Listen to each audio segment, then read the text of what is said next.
కేసులో మీ సింపుల్ నిన్నటికి గంటలో ఆ డేట్లలో ఇప్పుడు బార్కోడ్ దాన్ని స్కాన్ చేస్తే ఏ డేట్లో డిపో నుంచి ఏ షాపుకు పోయినాయి, సింపుల్ సర్వేపల్లికి పోయినాయి. ఆ సర్వేపల్లిలో 3000 బాక్సులు ఎవరు కోఆపరేట్ చేశారు, డిపోలో ఎవరు కోఆపరేట్ చేశారు, ఏ షాప్స్లో ఆ షాప్లో పెట్టి అమ్మకుండా బాక్సులు వీళ్ళకి ఎంత ఇచ్చారు, బాక్సులు ఎట్టిచ్చారు. 3 బాటిల్స్ కంటే ఎక్కువ అమ్మకూడదు కదా, నాకు తెలిసి 3 బాటిల్స్ కంటే. ఒక్కొక్క బాక్స్ లెక్కన ఇన్ని బాక్సులు ఎవరిచ్చారు, డిపోలో ఇచ్చారా, ఎక్సైజ్ సర్కిల్ ఇన్స్పెక్టర్స్ తీసుకొని మీకు ఎంత ఇచ్చారా, లేదు ఆ షాప్స్ పేర్లు పెట్టి మీరే తీసేసుకొని మీరే డబ్బులు కట్టేసేసి అక్కడ పెట్టారా. ఒక్క గంట ఏం చేస్తున్నారు? ఎందుకు అసలు కల్ప్రిట్ని అల్టిమేట్ బెనిఫిషియరీ ఎవరు? కాకాని గోవర్ధన్ రెడ్డి. ఎలక్షన్ కోడ్ వచ్చిన తర్వాత ఆయన మంత్రి అయితేమి, ఆయన ముఖ్యమంత్రి అయితేమి యాక్షన్ తీసుకునే గట్స్ మీకు లేవా? బై దిస్ టైం ఆయన అరెస్ట్ చేయాలిగా, కాకాని గోవర్ధన్ రెడ్డిని అరెస్ట్ చేయాలిగా, ఎందుకు చేయటం లేదు? ఇప్పటికీ కూడా మొత్తం కాన్స్టిట్యున్సీలో 3000 బాక్సులు ఉన్నాయి. ఆఫ్టర్ ఆల్ మీరు పట్టుకునే నిన్న మొన్న పట్టుకునే కాకుండా దాదాపు ఇంకా ఉన్నాయి 2800 2900. ఫస్ట్ ఒకసారి 2014లో కల్తీ మద్యం తీస్తే ఎక్సైజ్ సూపరింటెండెంట్ ప్రెస్ కాన్ఫరెన్స్ పెట్టి ఏం మాట్లాడాడు? ఒక సీసా తాగితే జబ్బు వస్తుంది, 2 సీసాలు తాగితే పక్షవాతం వస్తుంది, 3 సీసాలు తాగితే చచ్చిపోతారు, 3 సీసాలు తాగితే చచ్చిపోతారు. అది ఎందుకని సీరియస్ యాక్షన్ తీసుకోవటం లేదు? అది నేను సెంట్రల్ ఎలక్షన్ కమిషనర్కి, ఢిల్లీలో ఉండే సెంట్రల్ చీఫ్ ఎలక్షన్ కమిషనర్కి నేను మెయిల్ పెడతా, స్టేట్ ఎలక్షన్ కమిషనర్కి కాపీ వేస్తా, జిల్లా ఎలక్షన్ ఆఫీసర్ డిఈఓ కలెక్టర్కి వేస్తా, ఎస్పీకి పంపిస్తా, మెయిల్ పంపిస్తా బై ద టైం ఇంచుమించు ఈరోజు సాయంత్రం లోపల. అందుకని ఇప్పటికైనా ఎస్పీ గారు ఎందుకని మీరు యాక్షన్ తీసుకోవటం లేదో మాకు అర్థం కావటం లేదు. ఎస్పీ ఏం చేస్తున్నాడు అసలు? మీకు ఇంకోటి తెలుసా?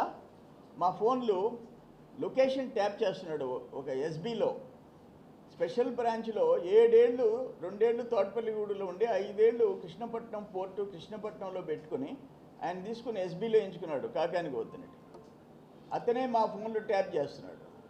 మాతో కూడా తిరిగేవాళ్ళు ఏ లొకేషన్లో ఫోన్ ఉంది, ఆయన ఎవరు కలుస్తున్నారు, ఈయన ఎవరిని పోయి కలుస్తున్నారు. ఇద్దరు ఎస్పీలో Sivakrishnareddy SI, circle inspector Ramakrishnareddy, వాళ్ళని పెట్టుకొని ఈ డంప్స్ అన్నీ శివకృష్ణారెడ్డి మానిటర్ చేశాడు. ఎస్బీఎస్ఐ ముత్తుకూరులో 5 ఏళ్ళు ఆయన పని చేయించుకున్నాడు. ఆనందేని ఆ గెస్ట్ హౌస్లో బంధించి టన్నులు మందులు చేయించుకొని బయట పంపించిన దాకా బంధించారే, దాంట్లో శివకృష్ణారెడ్డి మెయిన్. ఆయన బంధువు రామకృష్ణారెడ్డి కోవూరులో సిఐగా పనిచేశాడు. వాళ్ళిద్దరిని ఎస్బీలో సిఐ అండ్ ఎస్ఐగా ఎంచుకున్నారు. మా చుట్టూ ఉండే వాళ్ళ ఒకవేళ ఫోన్ ట్యాప్ చేసి ఆడియో వినలేకపోవచ్చు. లొకేషన్స్ ఎవరు ఎక్కడికి పోతున్నారు, అక్కడుండే ఫోన్ ఇక్కడుండే ఫోన్ ఎవరిని కలిశారు అంత. నేను అప్పటికి ఎలక్షన్ కమిషన్కి పెడితే మీనా గారు అడిగితే అటువంటిది ఏమి లేదని ఇస్తారు వివరాలు. ఎలక్షన్ అయిపోనండి, వాళ్ళ సంగతి ఏందో, వాళ్ళు ఏమేం చేశారో మొత్తం బయటికి తీస్తాం, వదిలిపెట్టను. నేనైతే వదిలిపెట్టను. ఆఖరన నేను ఎలక్షన్ కమిషన్కి కంప్లైంట్ చేసిన దాకా 5 మండలాల్లో 4 మండలాల్లో ఎండిఓ 3 సంవత్సరాలు దాటితే వెళ్ళిపోవాలా, పక్కకి వేసేయాలి, పక్క జిల్లాకి.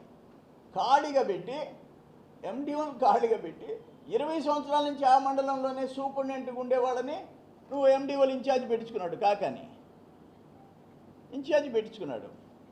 ఆమె కామంది, ఆమెను ఇప్పుడు ఓఎస్డీగా పెట్టించుకొని ఆమె పాపం ఆమె పనంతా, ఆమె పెళ్ళి కూడా చేసుకోలే, ఆమె డెడికేటెడ్, ఆమె సరళ. ఆమె మీద కంటెంప్ట్ కేసు ఉంది కోర్టులో. ఆయన ఇంట్లో కూర్చొని కంప్లీట్ డిపార్ట్మెంట్లతో రోజు మానిటర్ చేస్తుంది. పొదుపు లక్ష్యం దగ్గర నుంచి అక్కడ ఉండే ఈ కనెక్టెడ్ ఎవరైతే ఉండారో ఆశా వర్కర్స్ దగ్గర నుంచి చాలా కష్టపడుతుంది. వాలంటీర్స్ దగ్గర నుంచి ఆమె ఆ ర్యాంక్ ఎంపీడీఓ ర్యాంకు ఉండకూడదు అక్కడ. నేను ఎలక్షన్ కమిషన్ పెట్టి కలెక్టర్ గారికి వేసా. ఎట్లుంటారు మంత్రి దగ్గర పిఎస్ ఒక ఏవో ర్యాంక్ ఆఫీసర్ ఉండాలి. AO rank officer. MDO rank officer ఎట్టుంటుంది? ఎన్ని సంవత్సరాల నుంచి ఎండిఓగా ఉంది? 5 సంవత్సరాలు ఇక్కడే ఉంది వెంకటాచలంలో. ఆయన గోవర్ధన్ రెడ్డి దగ్గర ఎట్టుంటుంది?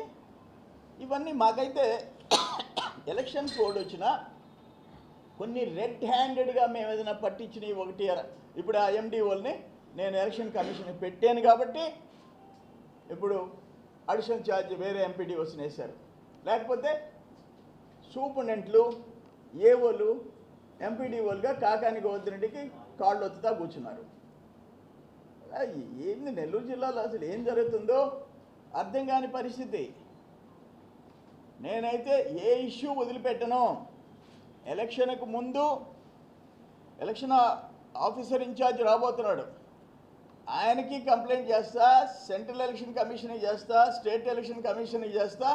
ఎలక్షన్ అయిపోయిన తర్వాత అప్పటికి కూడా వాళ్ళ మీద యాక్షన్స్ లేకపోతే చేయాల్సిన పని మేము చేస్తాం. వెంటనే కలెక్టర్ అండ్ ఎస్పీ ఈ 3000 కేసులు,